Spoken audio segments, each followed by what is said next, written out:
आज की इस कहानी में आपका स्वागत है। ये कहानी बहुत समय पहले की है। एक दिन मेरी सासू माँ ने मुझे फोन किया और कहा, बहू, तुम्हें तुम्हारे बाबूजी के साथ कुछ काम के लिए गांव जाना है। मैंने कहा, सासू माँ, आपका बेटा और आप नहीं जा सकते।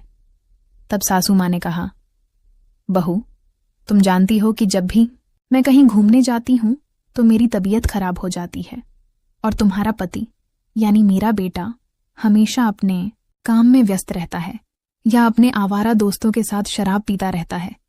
मैंने कहा, ठीक है सासू माँ, जैसा आपको सही लगे। सासू माँ ने कहा, बहू, तुम्हें प्रॉपर्टी का काम के लिए जाना है और ये बहुत महत्वपूर्ण है। मैंने कहा, ठीक है सासू माँ, जैसा आपको ठीक लगे आप करिए। सासू माँ ने कहा, बहू, तुम्हें बस सोमवार से बुधवार तक बाबूजी के साथ रहना है, गुरुवार को काम कर लेना और शुक्रवार या शनिवार को वापस आ जाना। तुम्हें भी एक नया बदलाव मिलेगा। हमारे गांव का घर बहुत सुंदर और बड़ा है। मैंने कहा, ठीक है सासू माँ, आप चिंता मत कीजिए, मैं बाबूजी के साथ चली जाऊंगी। तो दोस्तों, अब मैं आपको अपने बाबूजी के बारे में बताती हूँ, यानी मेरे ससुर जी के बारे में। मेरे ससुर जी की उम्र लगभग 60 साल होगी, लेकिन इस उम्र में भी वह बहुत मजबूत और ताकतवर है। हमारा व्यापार शुरू से ही अच्छा चलता आ रहा है, इसलिए हमारे परिवार को किसी चीज की कोई कमी नहीं है। हमारे पास नौकर चाकर, कार और बंगला सब है।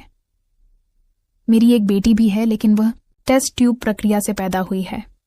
जी हाँ, मेरी बेटी मेरे पति के द्वारा पैदा नहीं हुई, क्योंकि मेरे पति में वह क्षमता नहीं है। यह बात सिर्फ मुझे और मेरे ससुर जी को पता है घर में, और किसी को भी यह बात नहीं पता, यहां तक कि मेरी सासू माँ को भी नहीं। जब मेरी सासू माँ ने मुझे गांव जाने के लिए कहा तो मैं अंदर से थोड़ी खुश हो गई। उस रात मैंने अगले दिन गांव जाने की तैयारी शुरू कर दी। फिर मैं अपने ससुर जी के कमरे में गई। हाँ, घर में मैं हमेशा साड़ी का पल्लू सिर पर ही रखती थी। हमारे घर में यह परंपरा थी कि औरतों को बिना पल्लू के किसी भी मर्द के सामने नहीं जाना चाहिए। हाँ, मैं बहुत ही संस्कारी बहू हूं। अब मैं अपने ससुर जी के कमरे में आई, लेकिन मेरे ससुर जी किताब पढ़ रहे थे। मैंने कहा, बाबूजी, ज्यादा देर तक किताब मत पढ़िए, कल हमें जल्दी गांव जाना है। आपने ही मुझे बताया था। मैंने अपने ससुर जी के बैग में भी कुछ सामान रखी थी, लेकिन अब ससुर जी का ध्यान कहीं और था। वह किताब पढ़ने के बजाय दूसरी ओर देख रहे थे। एक बात बताना भूल गई, मेरा नाम सविता है और मैं एक सभ्य परिवार से हूं। और हाँ, मैं बहुत गोरी हूं और थोड़ा मोटी भी। मेरी ना बिल्कुल सीधी है। मैं बहुत सुंदर हूं और मेरी उम्र 41 साल है और मैं दिखने में बहुत खूबसूरत हूं। मेरी ऊंचाई 5 फीट 2 इंच है, इसीलिए आप अंदाजा लगा सकते हैं कि मेरी आंखें कैसी होंगी। जी हाँ, मेरी आंखें थोड़ी सूजी हुई हैं, लेकिन वह पपीते की तरह थोड़ी लटकी हुई है। मैं साड़ी बिल्कुल मॉडल बिपाशा बसु की तरह पहनती हूं। यह सब मैंने आपको इसलिए बताया था कि आप मेरी कल्पना कर सकें। दोस्तों, सोमवार का दिन आ गया और हम दोपहर के बाद थोड़ा देर से निकले। हम गाड़ी से जा रहे थे और मेरे ससुर जी गाड़ी चला रहे थे। ट्रैफिक की वजह से हम शाम 7 बजे हरितगांव पहुंचे। हमारा यहाँ एक घर है, एक छोटा सा बंगला।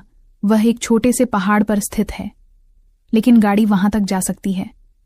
एक मंजिला घर, सुंदर पहाड़, ठंडी हवा। हमारे कुछ रिश्तेदार भी थे, इसलिए उन्होंने हमें रात को खाने पर बुलाया। वहां हमारे घर की देखभाल करने वाला एक नौकर सोनू भी था, लेकिन उसकी किसी घर वाले की तबीयत खराब थी, इसलिए वह सुबह जाने वाला था और ससुर जी ने उसे अपने गांव जाने की इजाजत दे दी थी। बारिश हो रही थी और हम एक रिश्तेदार के घर खाने के लिए गए। दरअसल हम सारे खाने पीने की चीजें वहीं ले गए थे। फिर मेरी बड़ी सासू माँ आई और हमारे बीच कुछ घरेलू बातें हुई। घर की राजनीति तो होती ही है। उस रात बड़ी सासू माँ भी हमारे घर रुकी थी और मेरे ससुर जी बड़ी सासू माँ के पति के साथ उनके घर में शराब पी रहे थे, इसीलिए वह रात इसी तरह बीत गई। यानी हमारा सोमवार ऐसे ही चला गया। अगला दिन मंगलवार था। अगले दिन ससुर जी अपने काम के लिए गए थे और मैं बड़ी सासू माँ के साथ थी। उस रात हमने बड़ी सासू माँ के घर में खाना खाया और मेरे ससुर जी बड़ी सासू माँ के पति के साथ शराब का आनंद ले रहे थे। हाँ, मेरे ससुर भी शराब पीते हैं, लेकिन उन्हें मेरे पति जैसी आदत नहीं है। फिर ससुर जी वहां से चले गए। ससुर जी ने कहा, बहू मैं बंगले पर जा रहा हूं। बड़ी सासू माँ ने कहा, आप जाइए, हमें थोड़ी बातें करनी हैं। कुछ समय बाद मैंने भी बड़ी सासू माँ का घर छोड़ दिया। बाहर मूसलाधार बारिश हो रही थी, इसलिए बड़ी सासू माँ ने मुझे छतरी दी और मैं घर आ गई। मैंने साड़ी का पल्लू सिर पर लिया हुआ था। जब मैं घर पहुंची तो ससुर जी फिर से शराब पीते हुए टीवी देख रहे थे। मैं घर आई, लेकिन बारिश और हवा के कारण मैं पूरी तरह भीग चुकी थी। हमारा घर बहुत बड़ा था, बंगला था, लेकिन मुझे उसे घर कहना अच्छा लगता है। नीचे एक हॉल था और ऊपर कुछ कमरे थे। छतरी छोटी थी और मैं काफी भीग गई थी। अंदर आते ही मैंने ससुर जी से कहा, बाबूजी दरवाजे खिड़कियां बंद कर दीजिए, नहीं तो पानी और मच्छर अंदर आ जाएंगे। फिर बाबूजी ने खिड़कियां और दरवाजे बंद किया। तभी अचानक घर की बिजली चली गई, लेकिन चिंता की बात नहीं थी, क्योंकि हमारे नौकर ने पहले ही मोमबत्तियां जला दी थीं। मैंने कहा, बाबूजी मुझे थोड़ी मदद करिए। बाबूजी ने कहा, बहू बताओ मैं तुम्हारी क्या मदद कर सकता हूं। मैंने कहा, बाबूजी मोमबत्ती लेकर मेरे साथ ऊपर आइए। बाबूजी ने कहा, बहू अब तो वैसे भी नीचे नहीं जाना है, चलो ऊपर चलते हैं। फिर हम ऊपर वाले कमरे में गए। बाबूजी ने घर के कोने में मोमबत्ती रखी। फिर मैं बाथरूम में गई और बाबूजी को बुलाया और कहा, बाबूजी यहां इतने सारे नल क्यों खुले हुए हैं, आप देखिए, और पानी बंद कर दीजिए। बाबूजी बाथरूम में आए और नल बंद करने लगे, लेकिन गलती से शोवर चालू हो गया। मैं फिर से भीग गई। हाँ, मैंने नीली साड़ी पहनी थी और सिर पर साड़ी का पल्लू बैठा। फिर मैंने देखा कि बाबूजी चुपचाप मुझे ही देख रहे थे। बारिश के कारण मेरी साड़ी पूरी तरह भीग चुकी थी और बाबूजी मेरी तरफ ही देख रहे थे। एक दिन ऐसा ही हुआ। मेरे ससुर जी हमेशा दोस्तों के साथ बाहर घूमने जाते थे। उन्हें थोड़ी बहुत सिगरेट पीने की भी आदत थी। एक दिन मैं सुबह दुकान गई। बारिश हो रही थी और हमेशा की तरह मैंने साड़ी का पल्लू सिर पर लिया हुआ था। मैं बहुत ही संस्कारी बहू हूं। मैंने छतरी ली और देखा कि मेरे ससुर जी क्रॉसिंग पर खड़े थे। मैंने छतरी आगे बढ़ाई, लेकिन बाबूजी मेरी तरफ ही देख रहे थे। उनकी नजरें मुझसे हट नहीं रही थी। हाँ, उनकी निगाहें मेरी भीगी साड़ी के बाहर दिख रहे हिस्सों पर थीं। मैं घर आई और जब मैंने आईने में देखी तो मेरी साड़ी सामने से काफी भीग चुकी थी और वह मेरे शरीर से चिपकी हुई थी, जिससे सब कुछ साफ दिख रहा था।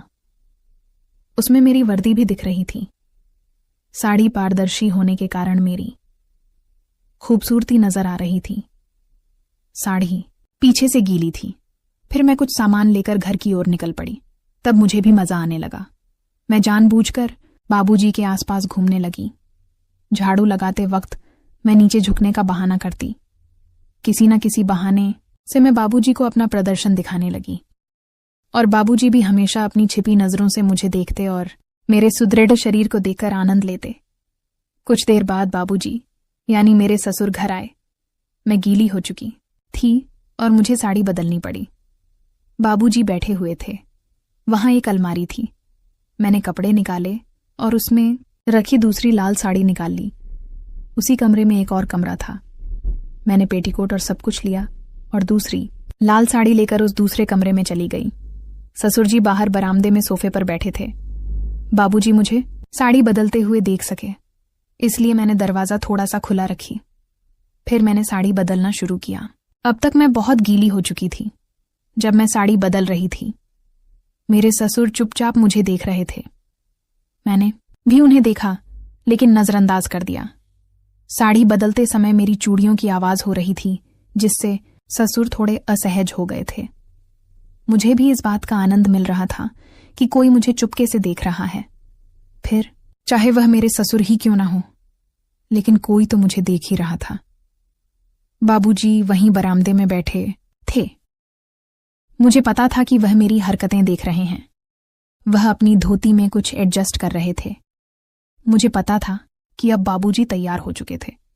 कमरे में काफी अंधेरा था, लेकिन मोमबत्ती की रोशनी में मुझे सब कुछ साफ दिख रहा था। मैंने साड़ी बदलनी शुरू की। मेरे अंग इतने बड़े थे कि साड़ी से पूरी तरह नहीं ढक पा रहे थे। मेरे और बाबूजी के बीच करीब 121 फीट का फासला था। वह सोफे पर बैठकर मुझे देख रहे थे। मैंने अपनी चप्पल का बटन खोलने की कोशिश की। बटन खड़ा था, इसीलिए उसे खोलने में मुझे काफी मशक्कत करनी पड़ी। अब मेरे 99 स्पर्श के बाद वह बटन खुला। मेरी साड़ी अब नीचे जमीन पर गिर चुकी थी और मेरा भरा हुआ पेट और गहरी नाभि शायद बाबूजी को दिखाई दे रही थी। अब बाबूजी पूरी तरह से मदहोश हो चुके थे। वह अपनी धोती में कुछ एडजस्ट कर रहे थे और उनकी हरकत मुझे साफ दिखाई दे रही थी क्योंकि कमरे में अंधेरा था। मैंने आखिरकार आखिरी बटन भी खोल लिया और बाबूजी की ओर थोड़ा ज्यादा मुड़ गई। अब तो उन्हें सब कुछ साफ दिखाई दे रहा होगा।